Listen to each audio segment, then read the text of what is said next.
베드로전서 4장 7절에서 11절 11절까지는 다 오늘 가지 못할 것 같아요. 그러나 우리 본문에 나와 있으니까 읽겠습니다. 만물이 마지막에 가까웠으니 그러므로 너희는 정신을 차리고 근신하여 기도하라. 무엇보다도 열심으로 서로 사랑할지니 사랑은 허다한 죄를 덮느니라. 서로 대접하기를 원망 없이 하고 각각 은사를 받은 대로 하나님의 각양 은혜를 맡은 선한 청지기 같이 서로 봉사하라. 만일 누가 말하려면 하나님의 말씀을 하는 것 같이 하고 누가 봉사하려면 하나님이 공급하시는 힘으로 하는 것 같이 하라. 이는 범사에 예수 그리스도로 말미암아 하나님이 영광을 받으시게 하려 함이니 그에게 영광과 권능이 세세 무궁토록 있느니라. 아멘. 오늘 우리는 지난주에 극한 방탕 생활을 하던 예수 그리스도를 믿고 그 생활을 청산한 것을 보고 예수를 믿지 않는 주변 사람들의 반응을 보았어요. 다시 한번 보세요. 4절에 지난주에 극한 방탕 생활을 하던 자가 예수를 믿고 그 생활을 옛 생활을 청산한 것을 보고 예수를 믿지 않은 사람들이 그 달라진 사람을 보고 어떤 반응을 했어요? 4절 하반절에 이상히 여기고 비방했다. 참 이상하죠, 여러분. 아니 그렇게 극한 방탕 베드로전서 4장 4절 이러므로 너희가 저희와 너희는 누구라고? 예수를 믿는 저와 여러분. 저희는 누구죠? 예수를 모르는 자들. 너희가 저희와 함께 얼마나 극한 방탕생활을 했니? 근데 이제는 그런 방탕생활을 다름질하면서 했는데 그것을 청산하고 하나님의 말씀대로 살아가는 걸 보고 그들의 반응이 첫 번째가 뭐다? 이상히 여기고.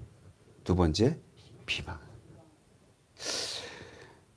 아니 교회를 다니더니 저렇게 변화된 걸 보니 나도 저분이 믿는 교회 예수라는 사람을 나도 믿어야 되겠다 하고 교회에 들어오면 안 되나요?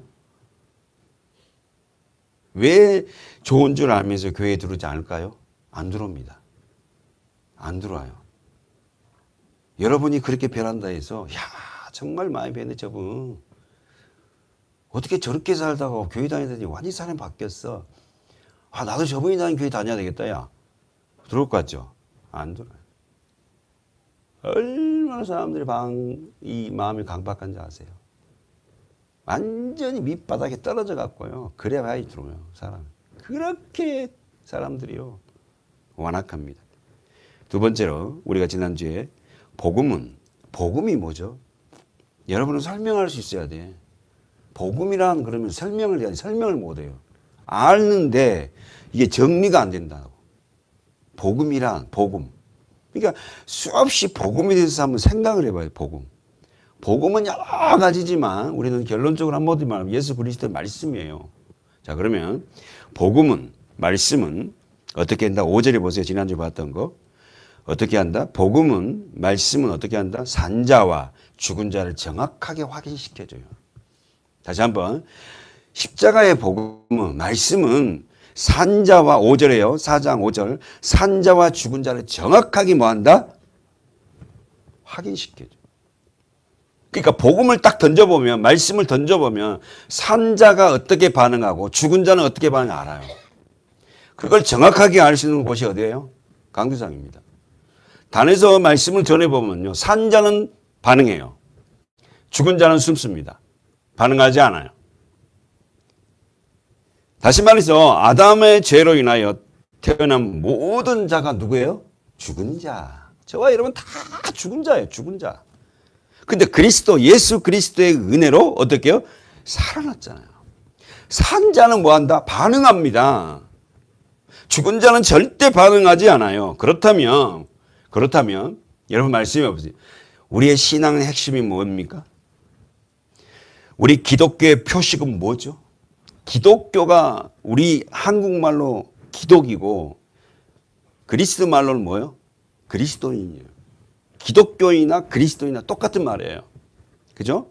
그러면 기독교의 표식은 뭐예요? 이렇게 누가 물어보면 기독교의 표식이 뭐냐 하고 물어보면 우리 서문학교 성도는 주저없이 이야기해야 돼요. 뭐라고? 십자가.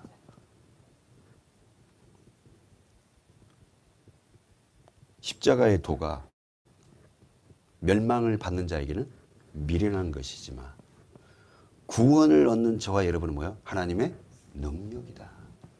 고린도전서 1장 8절이 18절이죠. 다시 한번 십자가의 도가 십자가 도라는 뭐예요? 길도자를 썼다고요. 십자가의 도가 어떻게 한다고? 어떻게 한다고? 멸망하는 자에게는 뭐예요? 미련한 거 보여요. 그러나 구원을 얻는 저와 여러분에게는 하나님의 능력이에요. 그러면 두 가지의 사람이 있네. 이제 멸망한 자와 구원을 얻는 자. 멸망을 얻는 자와 구원을 얻는 자가 있어요. 그러면 저와 여러분은 어떤 자예요? 멸망한 자가 아니잖아요. 왜? 십자가의 도를 알아요. 그런데 그걸 설명을 못해. 그러면 여기서 십자가의 도가 멸망하는 자에게는 미련하게 보이고, 다시 말해서 여러분과 제가 교회를 다니고 하나님 앞에 헌신하고 이 바쁜 시대에 쪼개서 주님 앞에다 기도한 이런 모습들이 어떻게요? 미련하게 보여요. 잠이나 좀 더 자자지. 뭐 하려고 그렇게 바쁘게 살아. 가서 그러나 구원을 얻는 저와 여러분에게는 뭐다? 하나님의 능력이다. 뭐가? 십자가가. 잊어서는 안 돼. 고린도전서 1장 18절에 그러면은 여러분 하나님의 능력을 뭡니까? 한번 써보세요. 하나님의 능력이라는 단어가 디나미스다 그랬죠. 여러분 노트 정리해 보세요. 디나미스, 다이나마이트 이 뜻이에요. 디나미스, 능력이요. 그러면 이 능력이라는 단어의 뜻이 뭐예요? 다이나마이트는 뭐가 있어요? 힘이 있잖아요. 능력, 디나미스, 힘이에요. 그러면 여러분 우리는 몇 번 들어서 알아요. 우리는 하나님의 능력은 어떤 거다? 세상적인 힘의 능력이 아니라 하늘의 능력. 그래서 이걸 능력 받으려고 저도 막 하여튼 기도 무지무지 쫓아다니고 몇 번 말씀드려 죄송합니다. 소나무 뿌리 몇 개 뽑아야지 하나님 능력이 있다니까. 얼마나 하늘산 기도원, 오살리 기도원, 제가 자주 갔던 여기 안산에 안양에 있는 기도원 그런 데 가서 그냥 기도하고 그냥 평신도 때는 어디 기도원이요? 저 부산에 있는 그냥 감린산 기도원 가고 올라가고 막 소나무 맥 없는 소나무를 갖다가 흔들어 갖고 그거 전부 다 그거 다 경범죄를 걸려야 돼요. 시잘데없는 소나무를 흔들어 갖고 다 죽게 만들면 안 되지. 그렇게 알았다고. 근데 하나님의 능력은 어떤 거다? 섬기고 살려서 하나 되는 거. 그럼 써보세요. 하나님의 능력은 뭐예요? 십자가입니다. 다시 한번. 하나님의 능력은 십자가예요. 그러면 이 십자가는 뭐예요? 설명을 해봐요. 죽여서 살리는 것이에요. 6절을 보십시오. 이를 위해서 죽은 자에게도 복음이 전파되었으니 써보세요. 노트 정리 지난주니까 보죠. 이를 위하여 5절 하반절에 산자와 죽은 자 심판하기를 예비하신 자에게 직구하리라. 예비하신 자 누구죠? 예수 그리스도예요. 그분에게 직구하리라 말하리라. 그러면은 6절에서 이를 위하여 죽은 자에게도 복음이 전파되었다. 그래서 하나님은 어떻게 해요? 이 땅에서는 모든 사람이 뭐예요? 죽은 자죠. 아담 안에서 태어난 모든 자는 죽은 자였는데 복음이 전파되어서 말씀 보세요. 복음이 전파되어서 어떻게 해요? 산자가 되었다. 아멘. 예. 자, 그러면서 6절에 볼까요? 자, 자기 노트 보세요. 죽은 자들에게도 복음이 전파되었다. 전파되었으니 아담 안에서 모든 인류는 예외 없이 다 어떤 자? 죽은 자. 예, 감사합니다. 말씀해 주십시오. 근데 아담 안에서 모든 자는 다 죽은 자인데 그 중에 택하심을 받는 자, 다시 말해서 하나님의 말씀, 십자가의 말씀을 듣고 뭐한다? 살아나서 믿음으로 자라. 써보세요. 죽은 자인데 십자가의 복음의 말씀을 듣고 살아나서 두 번째 믿음으로 자라게 되고 세 번째 뭐예요? 우리 삶 속에 복음의 증인이 되었다. 다시 한번 정리해 볼까요? 아담 안에 모든 인류는 예외 없이 다 죽은 자예요. 저야 이러면 뭐 모두가 다 죽은 자예요. 그래서 우리는 고린도전서 몇 장? 15장 22절에요. 그 중에 택함을 받는 자는 하나님의 말씀을 통하여 십자가의 복음을 듣고 어떤다? 살아서 두 번째 믿음으로 자라게 되며 삶 속에 복음의 증인의 삶을 반드시 살아낸다. 그러면 거꾸로 하면 지난주 설교했죠. 우리가 왜 증인의 삶을 못 살아요? 이걸 안 하니까. 우리가 예수 그리스도의 십자가의 말씀을 몰라요. 그리고 믿음이 없어요. 그리고 믿음이 없으니까 내 삶 속에 뭐 증인된 삶을 못 살아. 그런 자에게 하나님 목회자가 뭐 복음을 왜 안 전하니까 복음을 전하기가 너무 힘들지. 내가 산 자가 아닌데 어떻게 복음을 전해요? 그러나 복음을 듣고 살아난 자는 믿음이 자라면서 뭐 한다고? 복음을 전하게 된 거예요.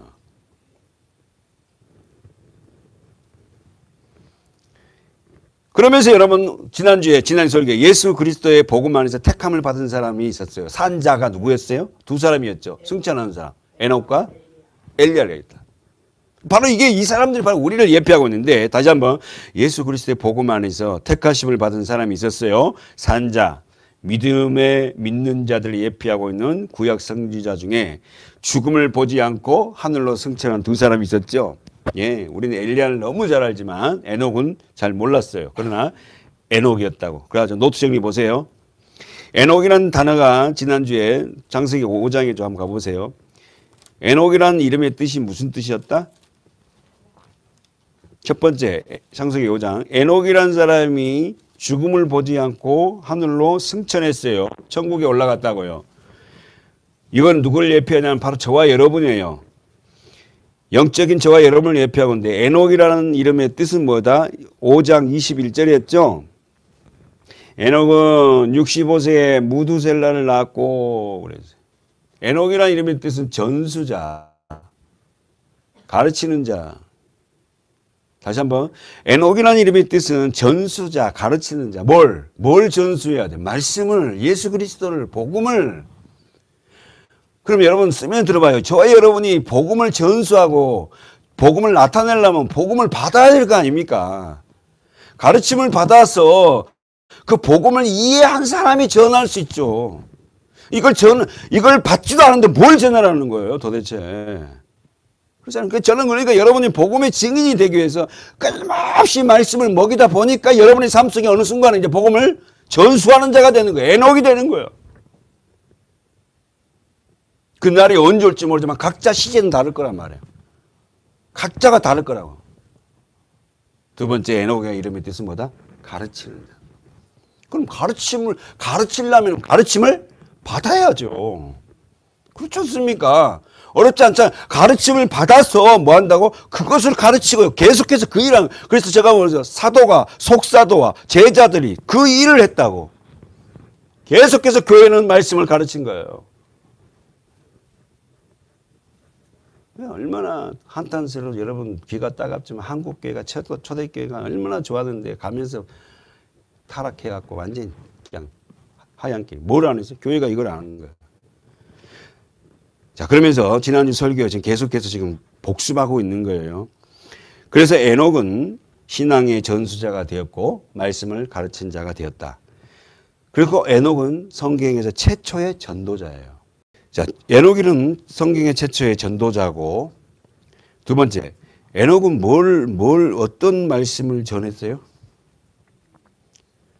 다가올 심판을 전했다고. 잊어버리지 마세요. 그래서 무드셀라 이름 뜻이 뭐였다? 65세의 무드셀라를 낳았다 그랬죠. 무드셀라 이름 뜻이 뭐다? 저가 죽으면 심판이 온다. 그 말이 뭔 말이에요? 성경은 자주구질하게 안 썼지만 에녹은 하나님의 심판을 들었어요. 물로 심판할 것이다. 그러니까 누가 죽으면 무드셀라가 죽으면 그러니까 무드셀라가 죽은 날 정확하게 어떻게 해요? 노아가 그때 나이가 600세였어요. 홍수 심판이 시작돼요. 그래서 여러분 지난주 좀 재밌지 않았어요? 첫사람 아담이 몇 살 살았다고? 930 살았어요. 그래서 그 1대, 2대, 3대, 4대 갖고 쭉 따라 보니까 아담이 언제 죽었다고? 아담의 후손 몇 대손? 9대손 누구 때 죽었다고? 예? 무드셀라의 아들 람에게 56세까지 동행하고 죽었어. 지난주에 다 뭐 그냥 가만히 나만 쳐다보고만 있군요. 네? 예. 자, 정리 한번 노트 보세요. 다시 한번. 에녹은 언제부터 하나님의 홍수 심판을 알았다? 무드셀라를 낳고 하나님이 에녹에게 가르쳐 준 거예요. 그래서 무드셀라를 낳고 어떻게 했다? 하나님의 심판을 알았어요. 그래서 무드셀라 이름이 뭐란 뜻이다? 저가 죽으면 심판이 온다. 두 번째, 심판의 메시지를 들은 에녹은 어떤 삶을 살았다? 어디 있어요? 22절, 5장 22절 시작. 무드셀라를 낳은 후 300년을 하나님과 동행하였으며 자녀를 낳았으며 그가 365세를 향수하더라. 할렐루야. 에녹 자세히 보세요. 22절. 무드셀라를 낳은 후 300년을 하나님과 동행하면서 뭘 했다? 그러니까 무드셀라 동생들도 막 낳은 거야. 근데 그 무드셀라 다음의 아들 다 놓으면 그걸만 쓸 수 없잖아요. 성경이 그것만 쓰면 어떻게 이름만. 그러니까 어마어마하게 많아요. 그래서 성경학자들은 노아의 홍수 때의 인구를 조사해 보니까는 몇 억이 되겠는가. 지금 우리 지구상의 인구가 몇 명이에요? 50억이 넘어요? 예? 계산해 보니까요. 어마어마해요. 어마어마해. 노아의 홍수 때 물로 다 멸망돼 버리고 노아에까지 8명 구원을 얻었는데 약 20억이 넘어. 20억이. 생육하고 번성하고 막 그래가지고 엄청 없거든요. 사실 그때. 그러니까 뭐 노아의 홍수 때문에 사람 뭐 얼마나 되겠나 이런 생각 아니에요. 여러분 생각과 완전히 달라요. 다 죽여버리니 다. 그 중에서 8명만 남겼다니까. 마지막 때도요. 마찬가지예요. 적습니다. 구원 얻은 자. 다시 한번. 심판을 얘기했는데도 그들은 믿지 않아요. 지금도요. 하나님의 마지막을 심판이 있다고 말해도요. 믿지 않습니다. 똑같대요. 노아 때나 지금 때나. 사람들이 경각심 간다. 어머나, 야, 저 에녹이 뭐 심판 온다고 그랬대. 무드셀라 나면 죽는데 우리 죄 짓지 말고야. 하나님 말씀 살자. 뭐 그럴 것 같아요. 지금도 마찬가지예요. 우리가 복음을 전하면 심판이 온다 그러면 아이고 웃긴다 그러지. 똑같아요. 똑같아. 세 번째, 아담이 나이는 몇 살 때 죽었다고? 930세를 살다 죽었어요. 그래서 아담의 후손 9대손 누구? 라멕은 누구예요? 무드셀라의 아들이에요. 아들. 그때까지 아담이 살았다니까. 그럼 여러분 우리 지난주 또 해서 죄송합니다. 사람들이 제일 궁금한 게 아담에게 물어본 게 뭘 물어보겠어요? 에덴 동산은 어떤 곳인데요? 못 들어가거든요.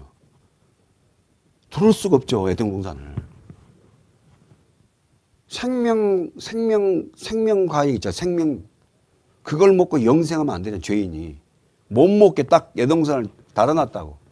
죄인된 우리가 그 과일을 먹고 하나님 주신 그 과일을 먹고 영원히 살면 어떡해? 안 되지. 죄인은 반드시 죽어야 된다고. 근데 생명나무 열매가 어디가 있어? 마지막 요한계시록 21장, 22장에 생명나무가 딱 등장하잖아. 그때는 이제 우리가 다 먹는 거야. 사실은 여러분, 예수가 바로 생명나무예요. 우리는 그 말씀을 먹으면서 영생하고 있는 거예요, 사실은. 이 말씀이 얼마나 중요한지 아세요? 이걸 모르는 거야. 아담은 930세를 살다 죽었어요. 자, 결국은 여러분 아담은 후손들에게 이야기했던 것이 에덴 동산의 삶이었어요.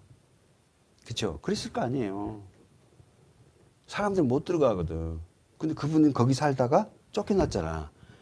그래서 사람들이 물어본 거죠. 에덴 동산은 어땠어요? 당신은 어떻게 깨어나서 보니까 하와라는 할머니가 일단 하와 할머니 보는 건 어땠어요? 뿅 같지. 아주 뭐 그런 이야기들을 했다. 그러면서 사단의 이야기를 가장 많이 했을 것 같아. 사단에게 속아서 내가 쫓겨났어. 너희들이 내 때문에 이렇게 고통스러운 거야. 미안해. 그리고는 죄짓지 말고 하나님 말씀대로 우리 살자. 그랬을 거예요. 아담이. 그래서 여러분 족보장에 올라가면 마지막에는 아담이 있어요. 아담이 구원받았지. 마태복음에도 아담부터 시작하잖아요. 아담이 있단 말이에요. 자, 그러면 자 복잡하게 생각하지 말고 무두셀라가 969세를 죽었어요. 그가 죽는 날 뭐가 시작됐다? 홍수가 시작됐어요. 그날이 어떻게요? 창세기 7장 11절. 시작. 노아 600세 되던 해 2월 곧 그달 17일이라 그날에 큰 기쁨이 샘들이 터지며 하늘의 창들이 열렸고 40주야를 비가 땅에서 깊은 샘들이 터졌다. 이 땅에서 지하수물이 터져 올라오고 하늘의 창들이 열려서 쏟아져 있어요. 근데 여러분 중요한 게 뭐냐면 11절에 노아의 600세대 되는 날 시간과 날짜까지 2월 17일이라 성경이 기록해. 이 말이 뭔 말이에요? 아니 노아의 600세 되는 날 홍수가 터져서 40일 동안 비가 왔단다 이리 안 하고 몇 월 며칠에 시작됐다. 정확하게. 그러니까 성경학자들은 어떻게 합니까? 이걸 가지고 연구를 하는 거야. 그러면 하나님이 시간 날까지 다 정확했는데 그럼 이게 사실인가? 자연과학을 하는 목회자들은 어떻게 해요? 절대적인 데이터가 있어야 돼요. 그래서 나는 그 데이터를 봤는데 정말 기가 막혀. 야, 어떻게 이렇게 정확한지. 자, 오늘 정리합시다. 자, 우리 히브리서 11장에 우리 본문을 몇 가지 본 것 같아요. 한번 가봅시다. 이제 지난주에 히브리서 11장 5절. 자, 히브리서 11장. 믿음의 장이죠. 히브리서 물 건너온 자 히브리서 11장 5절 읽어볼까요? 믿음으로 에녹은 죽음을 보지 않고 옮겼으니 하나님이 저를 옮기심으로 다시 보이지 아니하니라. 저는 옮기기 전에 하나님을 기쁘시게 한 자라 하는 증거를 받았느니라. 자, 가로 묶으라 했죠. 하나님을 기쁘시게 하는 자. 하나님을 기쁘시게 할 수 있는 유일한 길은 뭐다? 믿음. 그러면 여기서 에녹은 무엇을 전수하고 무엇을 가르쳤을까? 뭐 똑같지 뭐. 믿음을 전수해 더 나가죠. 하나님은 에녹은 어떻게 해요? 에녹은 무엇을 전수하고 무엇을 가르쳤을까? 홍수 심판이 온다. 그리고는 그는 하나님과 동행했어요. 여러분 오늘 우리가 영적인 에녹이 돼서 우리가 하나님과 동행하고 반드시 마지막 심판은 온다.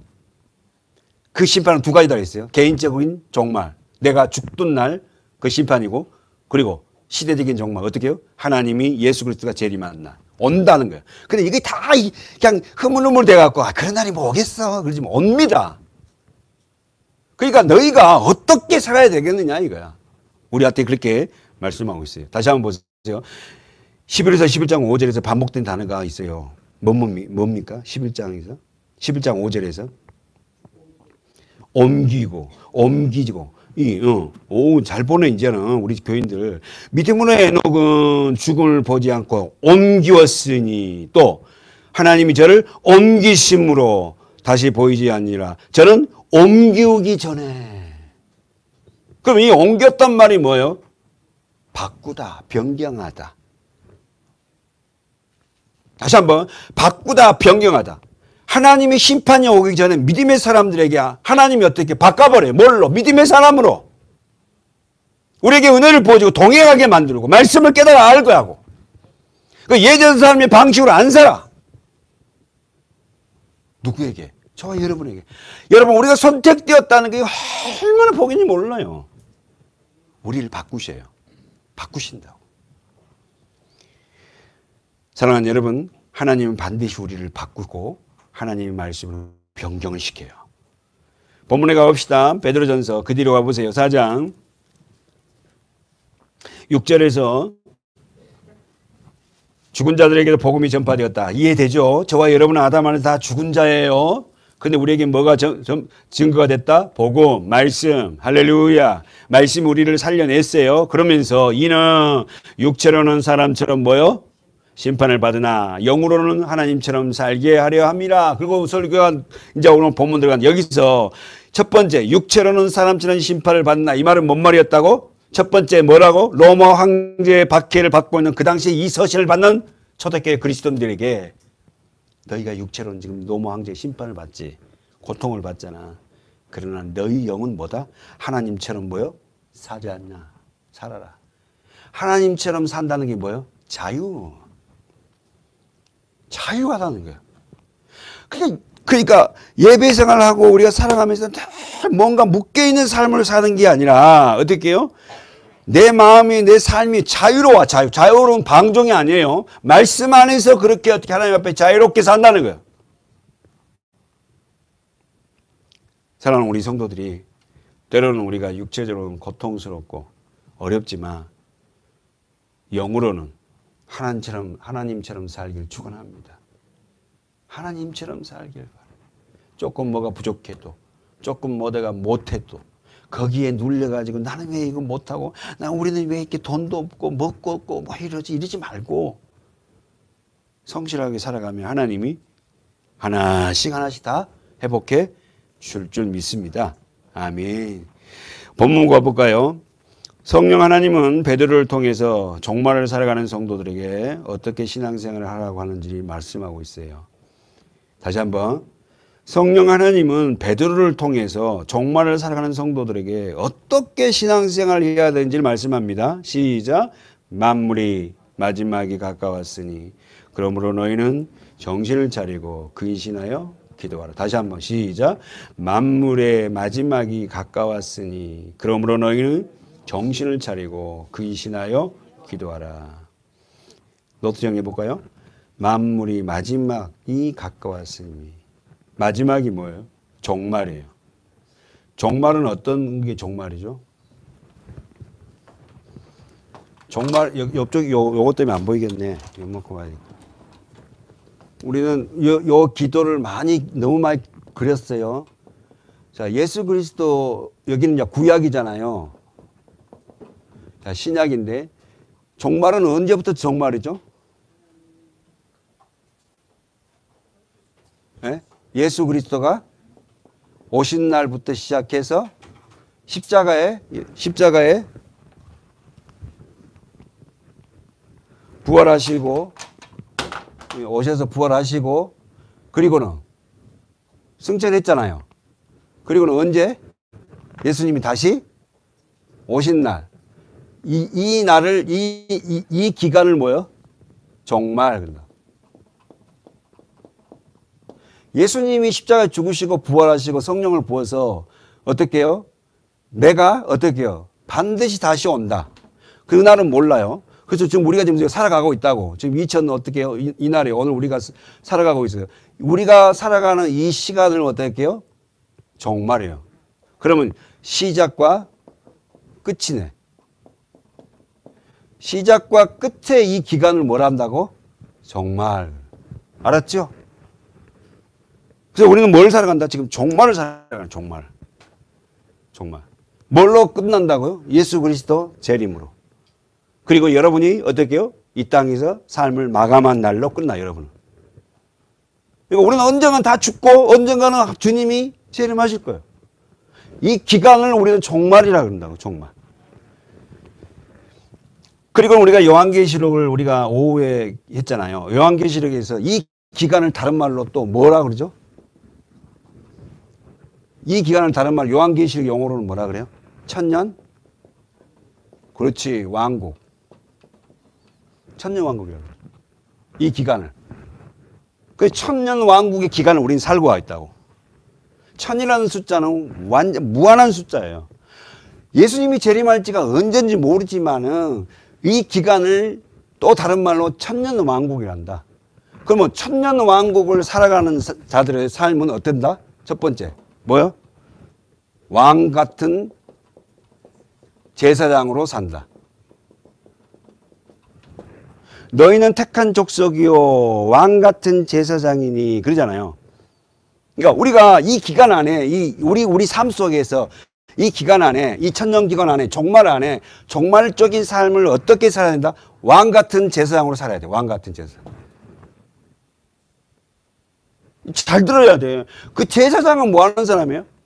죄인과 어떻게 하나님의 중간에 서서 이 죄인을 위해서 중보기도해서 양을 갖고 오면 잡아 죽이군 제사장이잖아. 근데 이제 신약 시대는 이 제사장이 없어졌잖아요. 다 제사장이, 목사님이만 제사장이야. 이거 잘못된 거예요. 여러분도 다 제사장이 다.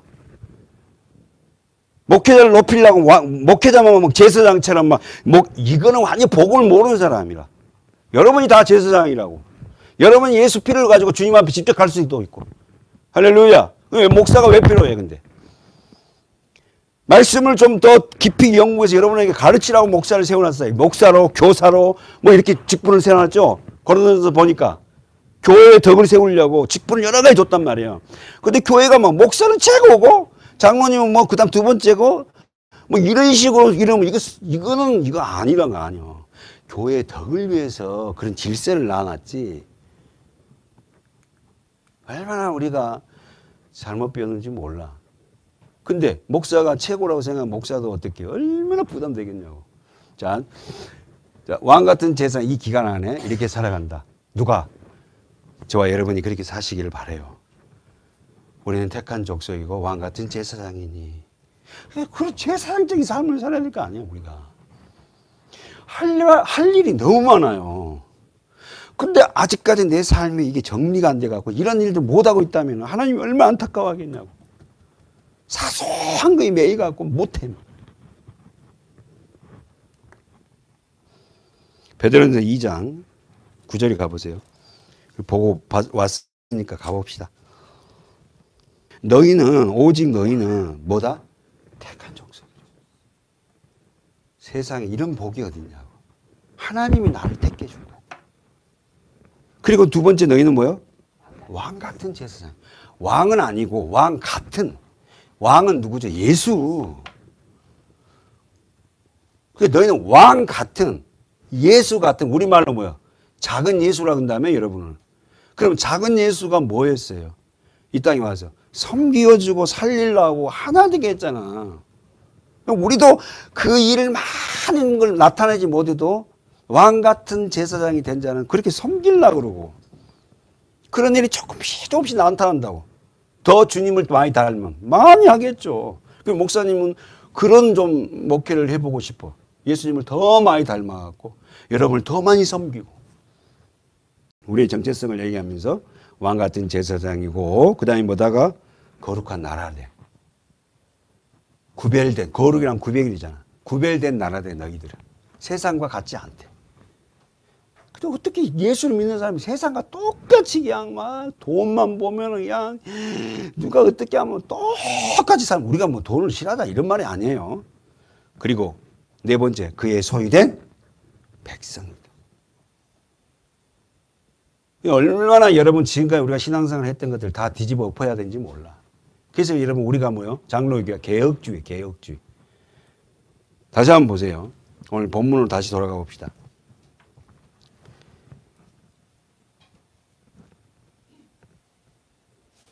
우리의 정체성을 정확하게 알고 베드로전서 2장 9절 하반절에 그의 소유된 백성이 되었으니까 너희를 어두운 데서 불러내어 죄죠. 그의 기이한 빛에 들어가게 하신 자 누구죠? 예수 그리스도. 그러니까 아담 안에서 우리는 전부 다 어두운 데서 살아요. 당연한 거예요 여러분. 근데 어두움에 살던 저와 여러분을 어떻게 해요? 불러내잖아. 그러니까 예수를 모르는 모든 사람은 겉으로는 화려하고 좋은 차를 타고 다니고 근데 거기는 뭐예요? 예수를 몰라요. 그들이 아무리 많은 돈 있고 멋지게 다니고 화려해도요. 그들은 영적으로 뭐예요? 어두운 자들입니다. 어두움에 있는 자들이에요. 그렇게 살다가 그들도 다 죽을 거 아닙니까? 그런데 하나님은 어두운 데 있던 저와 여러분을 불러내어서 어디로 들어가겠다? 기이한 빛에 들어가게 합니다. 예수 안에 들어가겠다. 말씀 안에 들어가겠다. 뭐 하려고? 그 아름다운 덕을 선전하게 하려고. 그러니까 여러분의 삶과 저의 삶을 통해서 우리는 기이한 빛에 들어가는 자는 우리의 삶을 통해서 아름다운 덕을 내 삶을 통해서 펼치며 살아가야 된다고. 그 빛이 많이 나오든 적게 나오든 여러분 어쨌든 섬기고 살리고 하나 되는 이런 모습들을 보이고 살아가는 게 정확하게 가는 신앙의 길이라니까. 근데 그런 게 전혀 없다. 이거는 진짜 문제가 있는 거예요. 사랑하는 여러분, 오늘 저와 여러분은 남은 생에 아름다운 덕을 선전하는 믿음의 종들이 되길 축원합니다. 이렇게 살아야 된다는 거죠. 왜? 내가 어둠 데서 빠져나와서 어디로? 빛으로 들어갔어. 그럼 그 빛을 내 삶을 통해 발산하며 살아야지.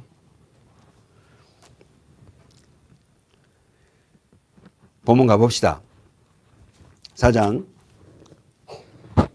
만물이 종말 마지막 때가 가까웠으니까 어떻게 해라? 너희들은 첫 번째 어떻게 해라? 정신을 차려라. 써보세요. 분별력을 가져라.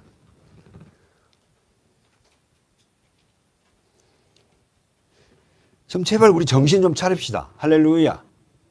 예, 진짜 아멘해서 고맙습니다. 이 마지막 때인데 정신을 차려야 하는데 쓰잘데없는 것 갖고 하지 말고 세상 말로 정신을 차리라. 막 분별력을 가져라. 두 번째가 정신을 차리라. 마음을 잘 추스려라 이 말이에요. 마음을 뺏기면 안 되니까 잘 추스리고. 두 번째 근신하여 그러죠. 첫 번째가 정신을 차리고 두 번째가 근신하여. 근신이 뭘까? 절제예요. 절제.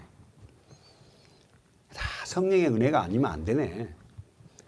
세 번째가 뭡니까? 기도하라. 저는 욕심 많은 목사라 여러분에게 기도할 때 그냥 무조건 기도하라고 하지 않아요. 이런 말씀들이 딱 주어져서 이 말씀을 가지고 기도해야 돼요. 무조건 습관적이고 바리새인과 서기관 율법적인 그 사람들처럼 앉아갖고 그런 기도하지 말고 말씀을 부여잡고 기도하세요. 하나님께서 정신을 차리라고, 정신을 차리란 말은 뭐라고? 분별하라 그랬는데 왜 저는 분별할 수 없는, 분별을 잘 못하죠? 하나님 내게 분별할 수 있는 은혜를 주십시오 하고 기도하세요. 하나님 분별할 수 있는 은혜를 제게 해주십시오. 그 분별할 수 있는 성령님 내게 충만하게 해주시고, 아직까지 내가 분별할 수 없는 것들이 있습니까? 그것 내가 빼낼 수 있는 은혜도 주십시오. 이런 기도 있잖아요. 무조건 구하라니까 무조건 막 기도 미리 하지 말고 이 본문의 말씀을 가지고 기도하란 말입니다. 그렇게 정신을 차리고 어떻게 해요? 근신하라는 거예요. 근신하라는 말이 무슨 말이라고? 절제하는 절제. 그러면 여러분, 저와 여러분 절제가 잘 안 될 때 하나님 내게 절제할 수 있는 성령의 은혜를 부어주달라고. 왜 그렇게 절제가 안 되는지 모르겠어요 하고 막 여전히 나는 왜 화를 내고 여전히 나는 못 견딥니까 하고 막 이런 기도하라는 거야. 이런 기도. 무슨 기도하라니까는 구하라 주시면 주실 것이요. 거기다가 무조건 구하고 무조건 이러지 말고 그 자체가 그 말이 아니라 그랬잖아요. 뭘 구해야 되는지 뭘 두드려야 되는지도 모르고 무조건 문자적으로 막 그리 하지 마시라는 거예요. 사랑하는 여러분, 주님께서는 베드로를 통해서 마지막 때 살아가는 우리들에게 권면해요. 첫 번째 쓰세요. 너희가 환경을 따라 요동하지 말아라. 환경에 따라 요동하지 말고. 두 번째, 냉정하게 자기 신앙을 지켜라. 첫 번째가 뭐라고요? 이 말이 지금 환경을 따라 요동하지 말고 분별하고 냉정하게 자기 신앙을 잘 지켜라. 할렐루야. 왜냐하면 우리 모든 예수 그리스도의 은혜로 하늘에 속한 자가 되었기 때문이다. 그리고 우리 조금 더 못 사면 어때요? 우리 조금 더 부족하면 어때? 우리가 하늘에 속한 자잖아요. 근데 왜 땅의 걸 갖고 여전히 나하고 저하고 비교를 하냐고. 제가 수도 없이 그랬잖아요. 제가 목회를 하면서 여전히 성도가 많은 목사 앞에서 기가 죽고. 이제 안 건다잖아. 한번 확인하고 싶으면 좀 따라다녀 보세요. 저 좀. 안 그래요. 안 그런 척 한 게 아니라.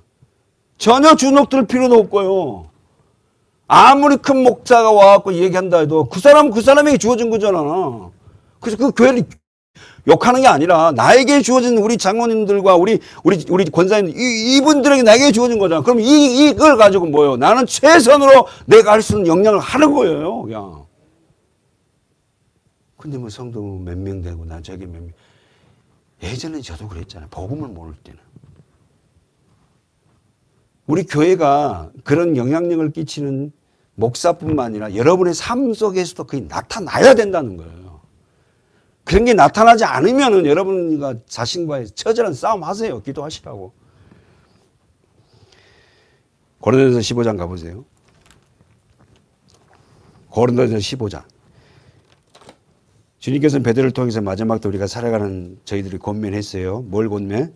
환경을 따라 요동하지 말고 냉정하게 자신의 신앙을 지킬 것을 권면했어요. 왜요? 우리는 그리스도의 은혜로 하늘에 속한 자가 되었기 때문에. 할렐루야. 잊지 마세요. 고린도전서 15장. 부활장이죠.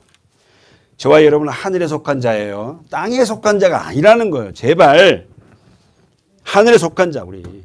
그래서 열심히 땅에 살다가 주님 부르면 가면 되니까 저도 열심히 살고 열심히 전하고 할 테니까 여러분 걱정하지 말고 우리 같이 가자니까. 야, 뭐 고린도전서 15장 47절 시작. 첫사람은 땅에서 났으니 흙에 속한 자이거니와 둘째 사람은 하늘에 났으니. 읽어보세요. 뭔 말이에요? 첫사람은 누구예요? 아담. 그래 이제 나오잖아. 첫사람은 땅에서 났다. 우리 배웠죠. 땅, 흙, 티끌, 아파르. 첫사람은 아담은 흙으로 태어난 거야. 그러니까 흙을 좋아한다니까. 잘 생각해보세요. 들으면서. 둘째 사람은 하늘에서 나타났어요. 자, 다시 한번. 37절. 첫사람은 땅에서 났으니까 흙에 속한 자이거나. 이 말은 뭔 말이야? 땅의 걸 좋아한다니까. 사랑하는 여러분, 잠깐만 저 좀 봐봐요. 여러분, 우리는 아담의 속성과 그리스도의 속성이 있으니까 땅의 거 좋아해요. 우리가 무슨 영주주의자입니까? 땅의 거 다 필요 없다고. 그거 아니죠. 그러나 이 땅의 걸 좋아하는 이것이 나의 가치의 최고가 아니라는 거예요. 집도 필요하고 차도 좋은 것도 필요할 땐 필요하고 뭣도 필요해요. 이 가치가 최고가 아니라는 거예요. 무슨 말 알겠죠? 다시 한번. 우리 안에는 첫사람의 흙에 속한 형상이 우리 안에 있어요. 저와 여러분 안에. 그러나 또 둘째 사람 예수 그리스도의 하늘의 것을 좋아하는 마음이 내 안에 있다고. 그러니까 여러분 왜 그럴까? 이리 하지만 당연한 거예요. 당연히. 나쁜 거 아니에요. 여러분. 우리가 땅의 첫사람 땅에 속했으니까 땅의 것 좋아하죠. 그러나 이 땅의 것이 내 인생의 가치가 최고가 되지는 않아.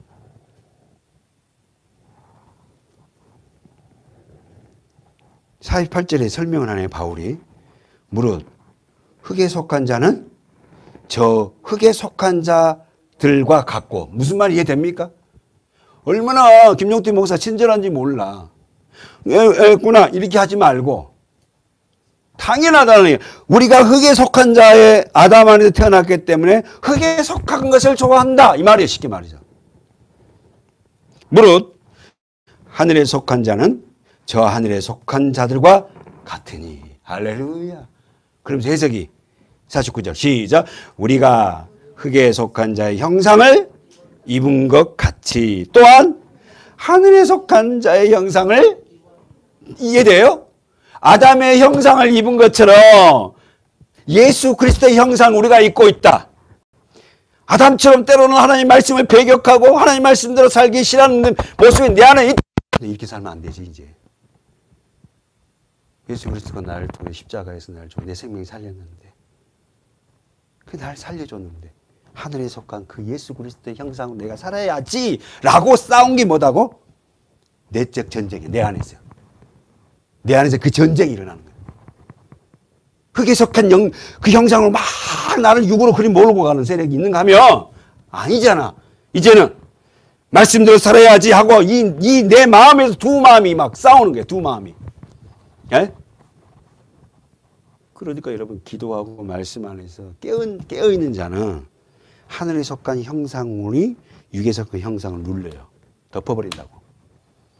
근데 우리는 어떻게 해요? 이 땅에서 이게 자꾸만 반복되며 살아간다는 거예요. 저도 여기서 말씀을 이렇게 전하면서 여러분 저도 그런 게 없겠어요? 그렇잖아요. 저도 그런 게 많지만 아니지.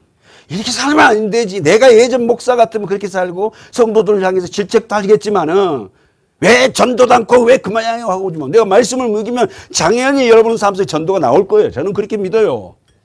우리 교회 자랑하게 되고 숫자적으로 오지 않다 해도 나가서 우리 성도들이 그런 자랑을 할 때 그 복음을 듣는 사람이 어딘가에서 언젠가는 어떻게요? 예수를 믿을 수 있을 거 아닙니까? 우리 교회 왔으면 더 좋겠지만. 정리해 봅시다. 내 안에는 써보세요. 두 사람이 있다. 내 안에는 두 사람이 있다. 첫째, 어떤 사람이 있다? 흙에 속한 사람. 아담이 있어, 내 안에. 잊지 마세요, 여러분. 흙에 속한 티끌 같은 땅의 걸 좋아하는 아담이 내 안에 있고 또 하늘에 속한 예수가 내 안에. 말씀이 내 안에. 그래서 땅에 속한 그 형상과 하늘에 속한 그 말씀이 뭐한다? 충돌한다. 싸운다. 내 안에 있어요. 근데 예전에는 흙에 속한 이 사람이 하늘에 속한 사람은 더 커. 걔가 주인이야. 그래서 그 주인이 나를 이끌고 사는 거야. 그러면서 이제 조용할 때, 이렇게 살면 안 되는데, 이렇게는 가끔해요. 근데 이제는 우리 그렇게 하지 않은 줄 저는 믿어. 흙에 속한 사람이 날 끄고 가려면 쓸데없는 소리 하지 말해. 내가 예전 사람 아니걸랑. 예전같이 내가 호락호락 넘어갈지 않아. 경상도 말이 좀 나오네. 이제는 우리 교회가 그렇게 쉽게 끌려다니지 않을 거라고 저는 제 자신이 확신해요. 왜? 그만큼 말씀 먹었거든 이제. 사랑하는 여러분, 우리는 흙에 속한 사람이 아니고 하늘에 속한 하늘에 속한 사람. 잊어버리지만 올 설계의 키포인트도 될 수도 있어. 나는 하늘에 속한 형상이지. 그래, 자 어디에요? 49절. 하늘에 속한 자의 형상을 입었지. 하늘에 속한 자의 형상을 입었지. 하늘에 속한 자, 하늘에 속한. 그래, 흙에 속한 자가 형상을 입는 게 아니었지. 예전에는 흙에 속한 자가 형상을 입었어. 교회를 다니지만 여전히 아담이 내 삶의 주인이야. 에? 그 아담이.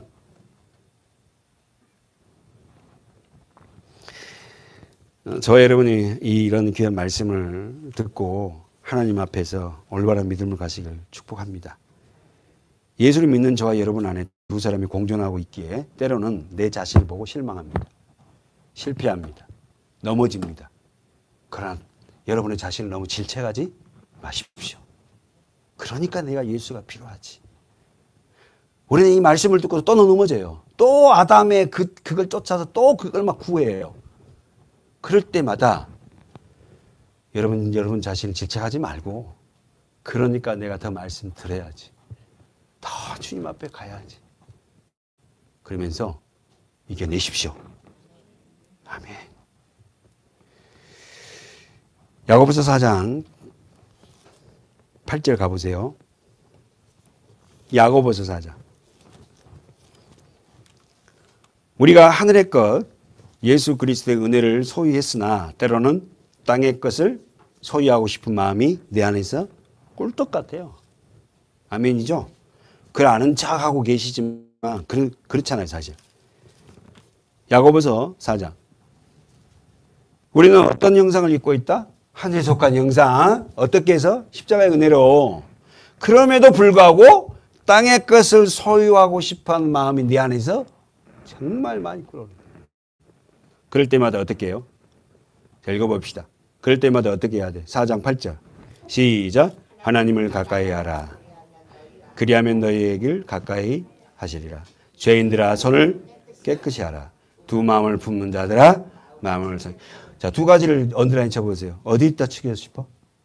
하나님을 가까이 하라. 또 어디다가 언더라인 치고 싶어? 그렇지. 두 마음. 그래야지. 다시 한번 노트 정리해봐요. 첫 번째 하나님을 가까이 하라. 거기다가 노트 정리하고 두 번째는 어떻게 해요? 두 마음 품는 자들아. 여러분 지금 이 야고보가 누구죠? 예수님의 형이죠. 혈육이잖아. 사도잖아요. 근데 뭐예요? 다 똑같다는 거예요. 사도들도. 우리 안에 두 마음이 있단 말이에요. 아담의 마음과 그리스도의 마음이.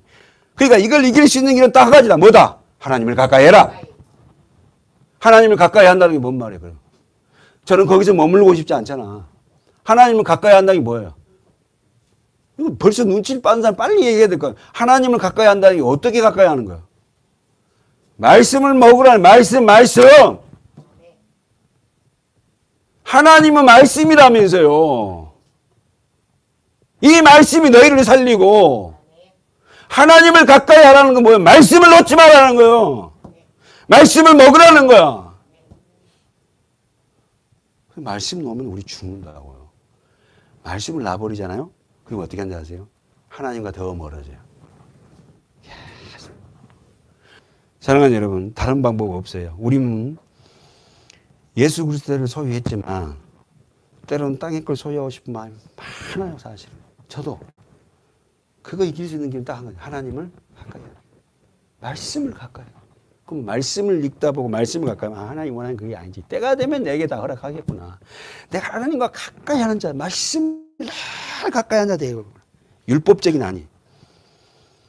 두 마음을 품는 자들아 마음을 성결케 하라.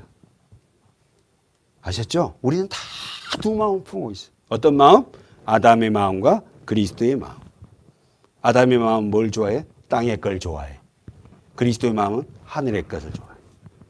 이 두 마음이 어디서 충돌 싸움이 일어난다? 내 안에서. 이걸 뭐라고? 내적 전쟁이라고 합니다. 마음이 무너져 버리면 다 무너져 버리잖아. 그래서 마음이 온전하게 있으면요, 삶이 어려워도 이렇습니다. 사랑하는 여러분, 말씀을 자 정리할 건데요. 자, 봅시다. 본문 가보세요. 베드로전서 4장 8절이 있죠? 정말로 살아가는 우리들이 가장 우선적이 해야 될 것도 나오네요. 시작. 무엇보다도 열심으로 사랑할지니 계속 하나님의 각 은혜를 받은 선한 청지기 같이 죄송합니다. 8절 시작. 무엇보다도 열심으로 서로 사랑할지니 사랑은 허다한 죄를 덮느라. 자, 써보세요. 자, 무엇보다도 열심으로 사랑하라. 무엇보다도 뜻이 할 것도 많지만은 우선적으로 해야 될 일이 있는데 열심히 사랑하라. 사랑할 것이 무엇보다도 사랑할 것이 많이 있지만 열심으로 열렬하게 뜨겁게 사랑할 게 있다. 뭘? 하나님의 말씀을. 그 말씀은 하나님의 사랑인데 그 말씀이 허다한 죄를 덮는다. 그럼 다시 성경봐. 죄의 종류가 어떻다? 아니 성경 죄의 종류가 어떻다? 허다하대. 많다. 죄가 너무 많은 거야. 이게 그냥 수없이 깔린 게 죄다. 허다해. 근데 그 사랑이, 그 말씀이, 그 예수가 그 죄를 덮어버려요. 사랑의 특징이 뭐죠?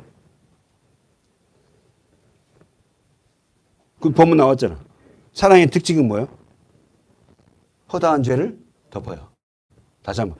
사랑의 특징이 뭐예요?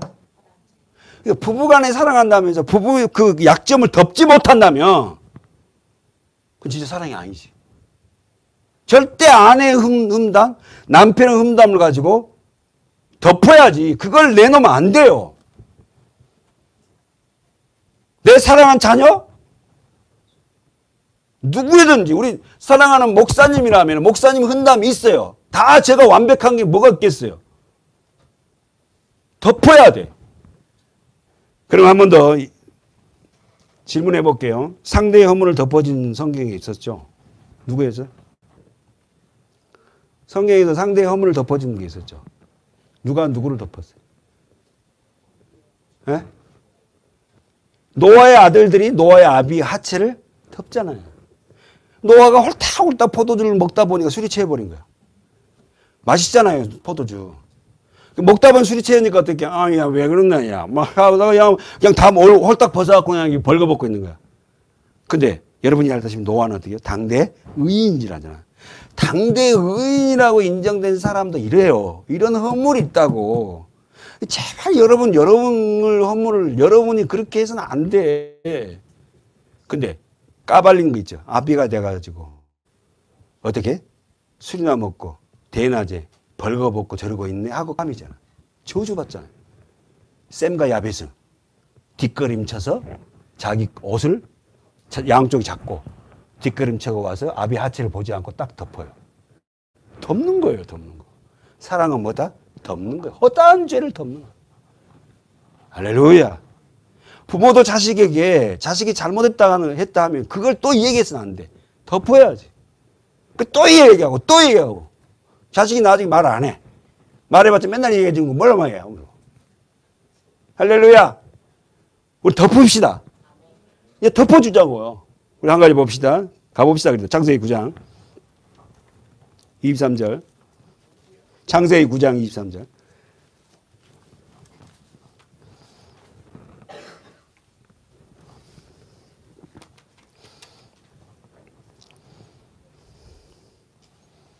집에 가서 읽어보시고요.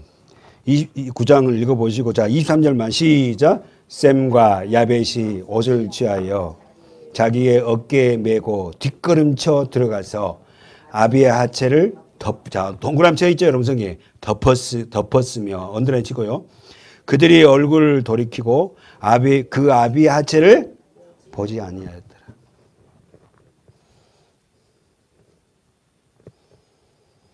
여러분, 허물 많은 저도 여러분 안 좋은 건 보지 말라 하고, 허물 많은 우리 자녀들이 있다고, 우리 아내가 서로 허물이 있다고, 남편이 허물이 있어도 그쪽을만 계속 볼라 하지 말고 좋은 거 보십시오. 아멘. 사랑은 뭐다고요? 덮어주는 거예요. 덮어주는 거예요. 잘못했다고 인정을 하고 그러면 덮어줘야 돼. 잘못했단 말을 안 하면 너 그거는 안 된다고 질책을 해야죠. 그러나 그 일에서 내가 잘못했다고 인정했을 때는 덮어야 돼. 우리 남편들도 우리 집안 우리 집사님도 그런 일을 솔직하게 아내에 고백했을 때 아내는 덮어줘야 됩니다. 덮어줘야 돼. 그게 하나님의 마음. 거기에 대해서 아무리 또 다음에 싸움 나도 그러니까 옛날 그랬지 이런 말 하면 안 돼요. 절대 안 된다고. 마지막으로 또 덮은 거 있었어요. 어디가 무엇으로 덮어졌는지 한번 생각해 보면 하나님이 뭘 덮어요? 이스라엘 백성들이 출애굽을 해갖고 이제 교회를 세워야 되는데 광야에 움직이는 교회를 세우잖아. 그게 뭐예요? 성막이에요. 성막을 세우는데 성막 안에 지성소와 성소가 있고 법궤와 떡상과 촛대와 이렇게 쭉 향단이 있어요. 근데 그 텐트를 쳤는데 성막이 딱 쳐지면은 12지파가 성막을 중심으로 뺑 둘러쳐요. 그죠? 구름 기둥이 성막 위에 떠 있어요, 이렇게. 그래서 하나님이 야, 이제 이동하자. 그러면 구름 기둥이 떠오르면 위로 슉 올라가면 전부 다 텐트 다 걷는 거야, 이제 막. 싹 걷하고 출발 준비하고 있으면 구름 기둥이 가. 그럼 따라가. 그래갖고 구름 기둥이 어디가 딱 쓰면은 뭐부터 쳐? 성막. 성막의 덮개가 가장 덮어진 게 뭘로 덮을까? 한번 볼까요? 자, 출애굽기 36장. 출애굽기 36장. 출애굽기 36장.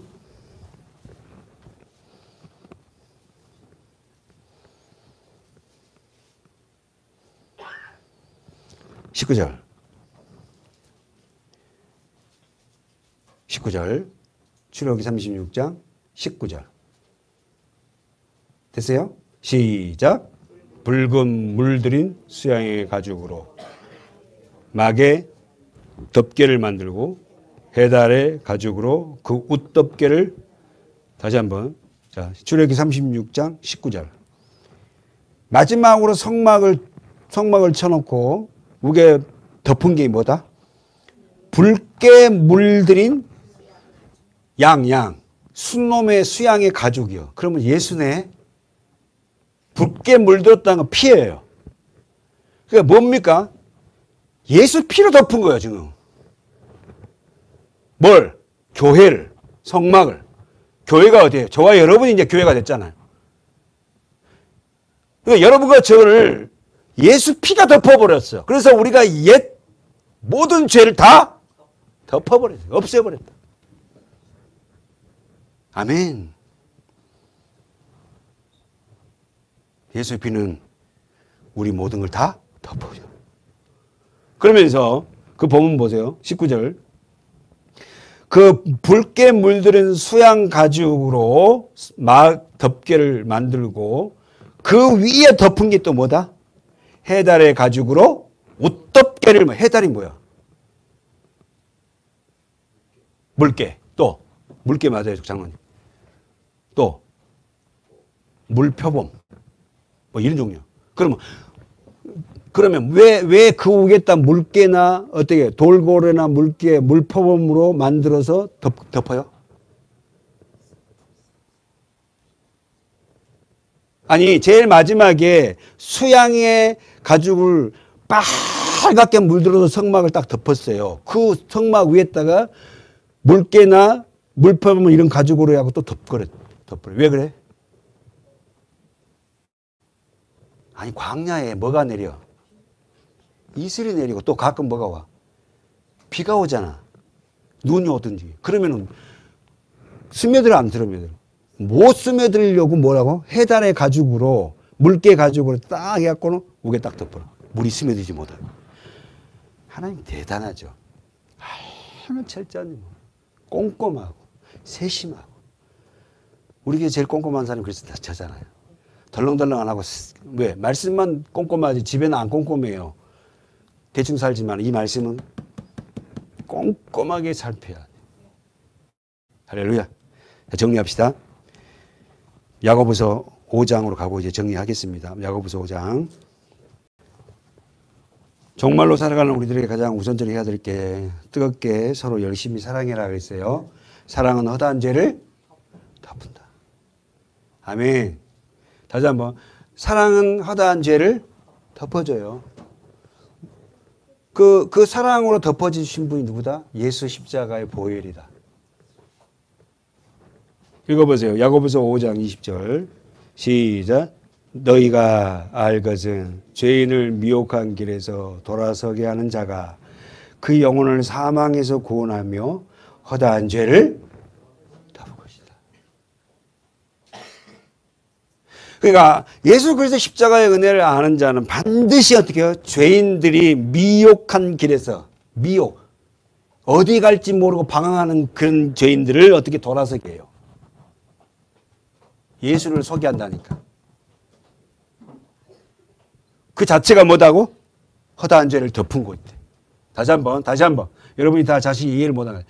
여러분들이 우리가 예수를 모를 때 우리가 다 미혹했잖아요. 말씀의 길로 가지 않았잖아요. 근데 그 길을 이제 알았어요. 찾는 자는 어떻게요? 하나님의 은혜로 그 덮는 은혜를 안 자는 반드시 어떤다? 미혹한 길에 돌아다니는 그들을 향해서 뭘 전다? 복음을 전한다. 지금 한국 교회를 진단한다. 그 논의에서 신학은 뭐요? 아까 뭐라고? 학문이 아닙니다. 신학은 학문이 아닙니다. 거기 나와 있는 교수들이 전부 다 백석대학 교수들인데 대단한 실력자들이에요. 그분들 밑에서 제가 공부를 했어요. 좋은 스승을 만났잖아요. 여러분 부족하지만은 김종태 목사를 여러분과 저를 하나님 만나게 해줬어요. 우리가 올바른 말씀, 올바른 복음을 잘 들어서 여러분 개개인에게도 신학이 있어야 돼요. 그리스도를 사랑하는 그 신학. 그것을 우리는 지금 만들어가고 있는데 더 말씀을 사랑하고 연구하고 다시 한번 돌아보는 우리 서문학교의 성도들이 되었으면 좋겠습니다. 아멘. 기도하겠습니다. 하나님 아버지 은혜를 감사합니다. 우리를 그렇게 허다한 죄를 맡는 우리를 덮어줬던 그 하나님의 은혜를 아는 자들은 하나님을 가까이 한다 했사온데 늘 우리 교회가 말씀을 가까이 하는 아름다운 믿음의 성도들이 되게 하여 주시옵소서. 예수님의 이름으로 간절히 기도하옵나이다. 아멘.